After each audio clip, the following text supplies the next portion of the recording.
Okay, our next program is a weight training circuit number 1.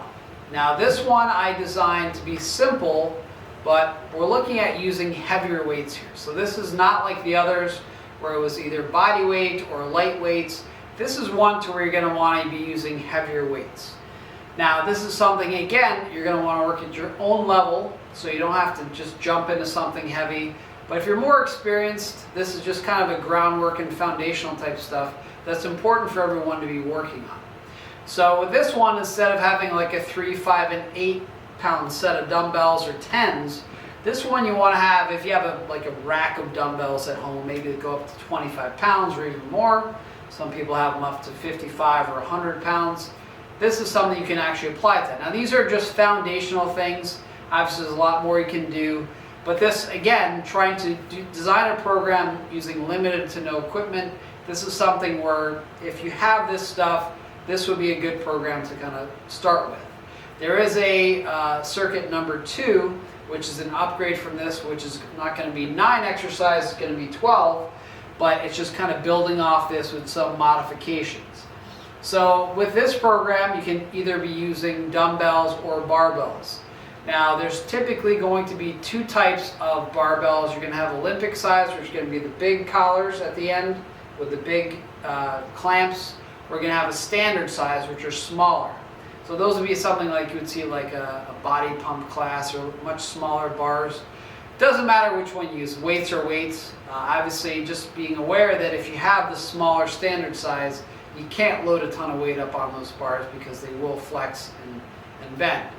The Olympic bars, you're not going to really get them to bend much unless you have some outrageous amount of weight on them. So for this one, again, this is something if you have more equipment, if you have a bench at home that inclines, declines, flat, that would be something good to use. So this is kind of designed more for people to have a little bit more equipment that maybe has some dust on it or you're currently using, and it's just kind of a foundation type program.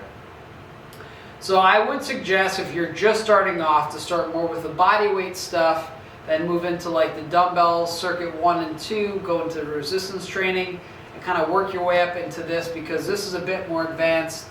Again, nothing crazy or dangerous, but we are looking at using heavier weights in this type of program. So again, whether you're using barbells or dumbbells, this is stuff you might want to, if you're lifting heavier weights, have someone working out with you as a spotter or just to help, to be more safe. So what we're going to look at here is there are 9 exercises. In these, I did not use these as the same like interval timer type stuff. I set it back to repetitions. And we're going to talk a little bit in this video more about sets and repetitions.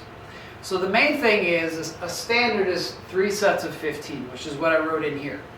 So if you're doing heavier weight, you're not going to be doing 15 reps. You might be doing 5, 8, 10, 12, something like that. If you're doing less repetitions, you need to do more sets. So if you do 3 sets of 15, it's high reps, low sets. Okay? If you're doing lower repetitions, let's say 8, you might have to do 5 sets of 8 to equal that. It's kind of based around the principle of time under tension, similar to what we've done with the timers, but these ones are a bit more specific in that if you're lifting a heavier weight, you have to do more sets because you're not doing as many repetitions. That's the stimulus to have your body change. So basically, reps and sets are inversely proportional, meaning if you do more reps, you do less sets. If you do less reps, you do more sets. Okay, so they kind of balance each other off in that respect. Now, obviously in here as well, I didn't put any weights. Everyone's going to work at their own level. And in general, when it comes to how much weight you're going to be lifting, your last couple repetitions should be challenging. If they're not, you go up in weight your next exercise session or your next set. It's got to be something that's challenging you. If you can complete all 10 or 15 reps, whatever rep range it is, without really being fatigued much, and you feel like you can do 2 to 3 to 5 more, you want to increase that load or that weight you're lifting. Okay, so those are some keys. A lot of times, often people don't don't wait long enough to change the amount of weight they're lifting. From one set to next, like last week I benched 135 pounds, next week I'm going to do 145. Like, that starts to get really heavy after a while. And your body is not really adapted to change more than 10% per week. So it's difficult to just jump up. Now things like that happen, especially with dumbbells, especially at a gym. They go usually 3, 5, 8, 10, sometimes 12, often 15, very infrequently 17 and a half, then they go to 20, infrequently 22 and a half. So that little 2.5 in between is important, because jumping by 5 pounds per dumbbell is difficult, especially as you get up into heavier weights. So when it comes to barbells and things, you can put on a 1.25 pound plate and 2.5 pound plate. It's a little bit easier with a barbell. But with dumbbells, unfortunately, most places don't have the 2.5 pound increment in between. The lower weights they do, but as you go up, that typically is not that common. So you have to be aware of this as you're training, and that jump of 5 pounds, which per dumbbell is 10-pound difference, can be a lot. So just be aware of that as you're doing this program. Maybe have, obviously, a full rack of dumbbells and things, which are great, and you have barbell plates and all this different stuff. That works out great, but using it effectively is what we're looking at here. So the first one we'll look at on the top, same as the other programs. The first column is all lower body, middle column is all upper body, and the third column is all core. So I'm going to mostly focus on the first two columns, because the last column, we've done a lot of that stuff in this program and the other programs before, with a reverse crunch, bike pedaling or scissor kick crunch, and then an elevated crunch. Those have been done for a lot. So I'm going to kind of focus more on these other 6. Some of them we've done in the different programs, but I want to focus on things we haven't talked about as much. All right, so the first one is basically a back squat. Okay, so a back squat being a barbell on your shoulders. Now the main thing to look at when it comes to a back squat is, number 1, the position of the bar on your shoulders. Number 2, for safety, you want to make sure you have a squat rack or some type of rack, because if you're lifting heavier weights, it's not easy to just put that down. To drop it is very dangerous. So you want to have something, whether it's a squat rack or power rack, anything like that, to where if something happens, you can rack it safely. When it comes to, a lot of people like to use pads or rolls on the bar, and those a lot of times are not the best, because they tend to allow the bar to roll down your back and move down further, which can really create some potential for injury. So this, because it is going to be more weight training based, there is a higher risk for injury because you're lifting heavier weights. And if you're not used to that, you can potentially do some harm. All right, so let's just go back to the first thing, again, the position of the bar. So the bar should really be in the thick part of your traps. So that is going to be a heavier bar, whether it's a standard size, smaller, or an Olympic size, which is a little bit thicker, and making sure that you can get your arms back far enough to kind of grip that bar and control it. The other big thing with this is make sure you're using collars. A lot of people like to slide these big plates on, they don't put a collar on. What happens is you start to lean too far one way, and that plate starts to move out. Now you're off balance. I've seen some pretty crazy things happen with barbell training. I'm sure you've seen lots of YouTube videos. So safety is really key. Put those collars on, don't let them move. Get them nice and tight, because they will kind of, wobble a bit, especially as you're squatting. You're never going to go down perfectly straight. You're going to be leaning one way or the other. So be very careful of that as you're using this. One other thing I see a lot of people doing is they'll put plates on the floor and they'll put their heels on that as they squat. So actually heels are elevated.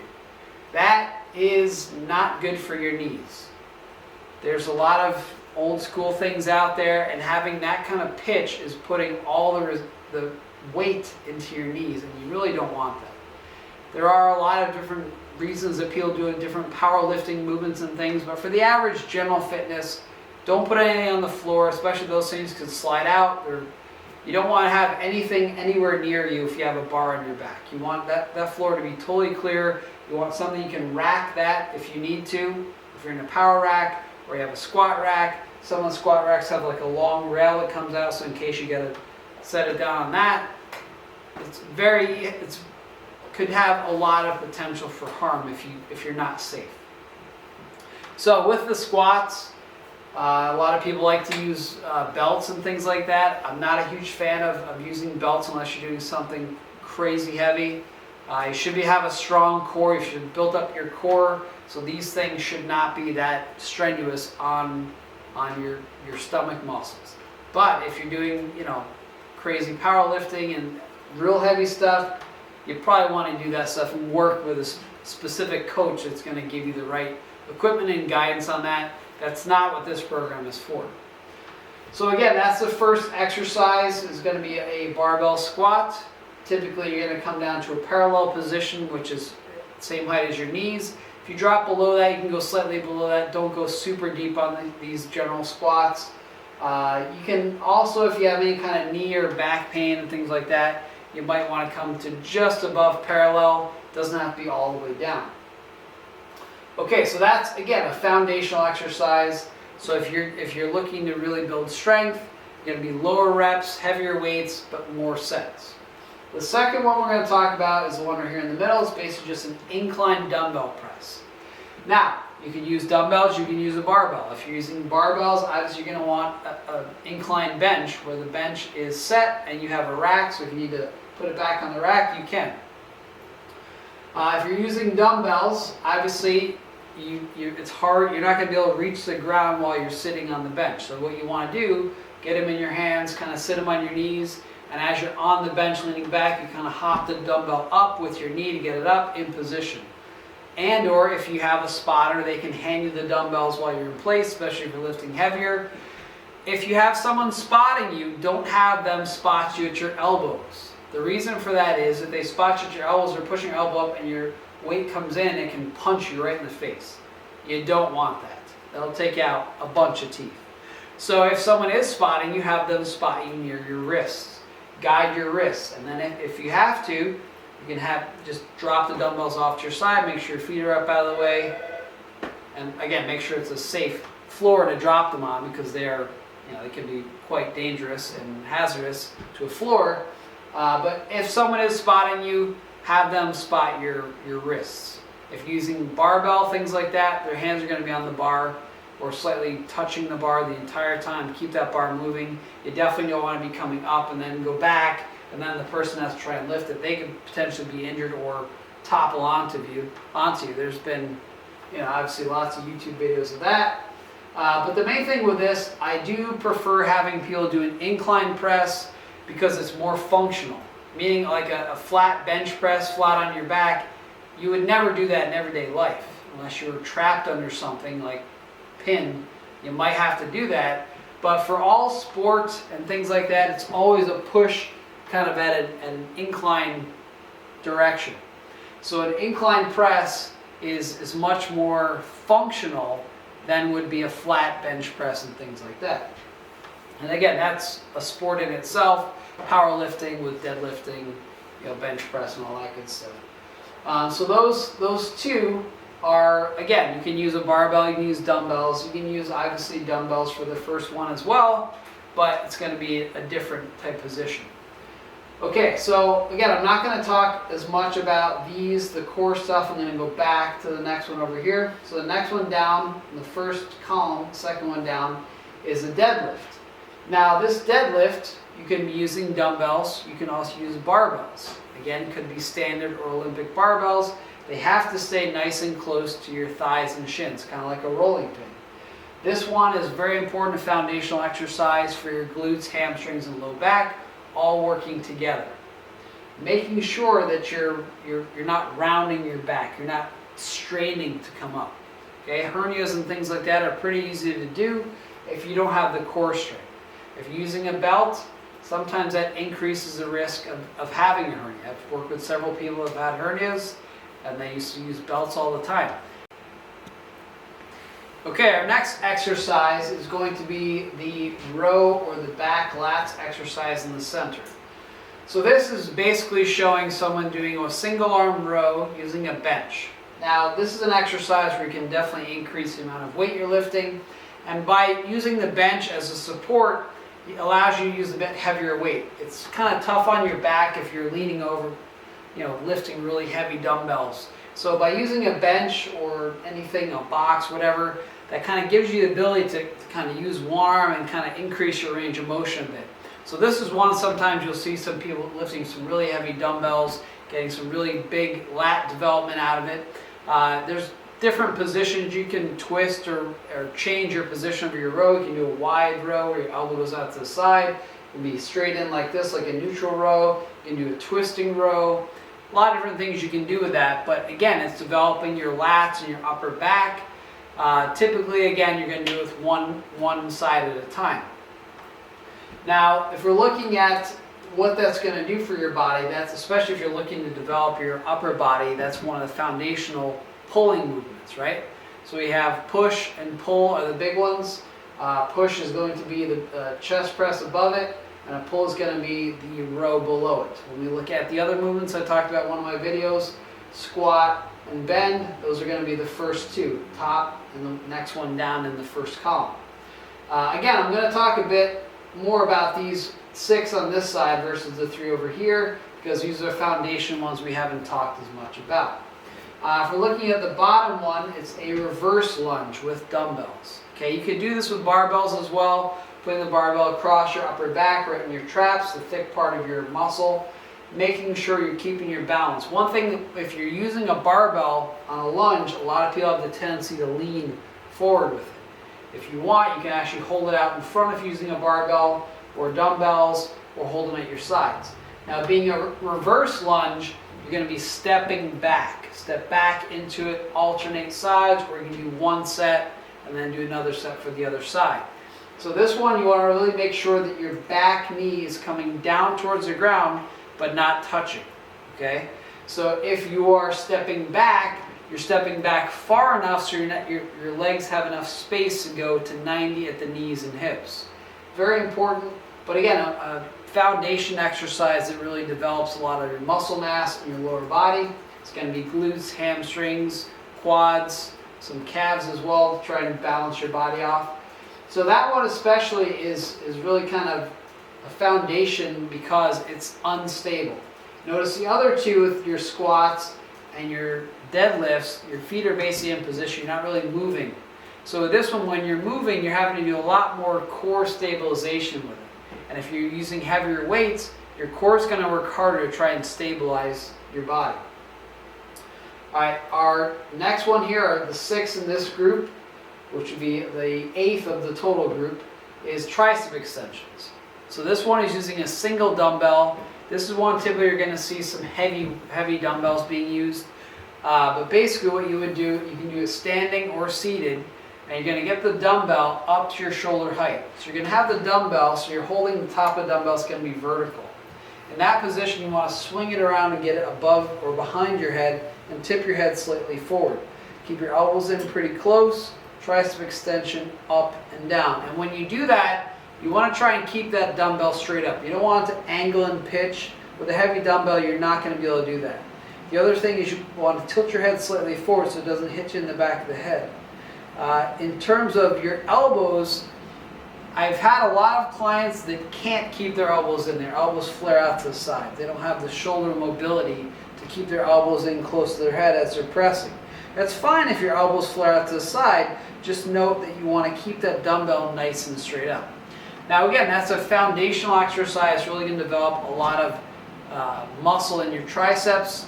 Being careful as you're getting it up, especially with a heavier weight, is key.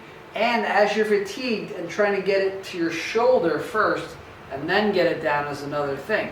So, to kind of swing it around your head, you got to be careful of that, especially if you're fatigued. So this is one where if you're really feeling fatigued, maybe don't do that last rep. Get it to your shoulder and put it down, or just hold it. So even just holding an isometric will make those muscles fire and work more, so you build up more strength. But be careful, because that's going to be over your head and your shoulders are going to be fatigued from holding it up. So that's one you want to get to your shoulder pretty quick, knee, and then put it down on the ground. So if you're seated, a lot of times with a heavier dumbbell it's better, because this way you're not all standing up high, you have that much more space to get it to the ground. And you don't want to just drop it, because that bounces at you, you could have some serious problems. All right, so again, I covered more of those 6 on this side to the left. These 3 we've talked about in a lot of the other programs. But again, for core exercises with limited equipment, I mean, we're not talking about physio balls or Swiss balls or medicine balls, anything like that. These are the foundational exercises to do with that. If you have a medicine ball, you can obviously do the number 9, which is a crunch leg. You can do that with a medicine ball. You can put a plate across your chest. You can do decline. There's a lot of other options you can do.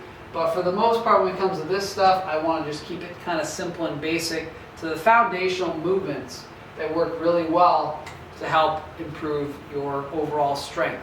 So this is a program that's a bit more advanced. I would suggest starting at the body weight stuff, moving into dumbbells, doing some resistance bands, and then moving into this.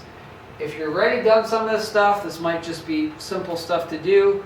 You might want to shift to the last video, which is going to be weight training circuit number 2, which is a bit more advanced, some modifications. There's going to be 12 exercises in that one versus 9.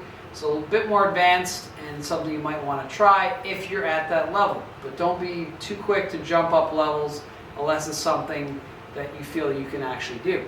So feel free to contact me if you have any questions on this. Again, making sure you're warming up properly, that you're not overexerting yourself, that you're safe, that you know what you're doing. Obviously, there's a ton of videos out there how to do these things, and one thing with exercise is a lot of names are different for different people name things different things. So these are just the foundational things. You should find plenty of videos on form and technique on this stuff. So I hope you enjoy this stuff, and again, feel free to contact me if you have any questions, and thanks for watching.